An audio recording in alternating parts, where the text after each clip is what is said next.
लोगों ने मुझे बताया कि वक्त बदल जाता है और वक्त ने मुझे बताया कि लोग भी बदल जाते हैं। ज़रूरी नहीं कि जो आज तुम्हारे साथ हैं वो कल भी तुम्हारे साथ रहेंगे। इसलिए अकेले चलना सीख लो। अगर वक्त अपना है तो सब अपने हैं, वरना कोई अपना नहीं।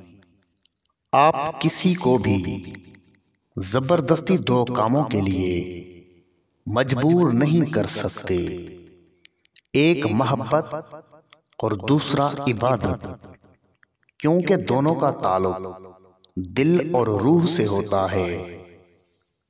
लाख इख्तलाफ के बावजूद कभी भी अपने घर के शेर को मत मारो, वरना इर्द गिर्द के कुत्ते तुम्हें नोच डालेंगे।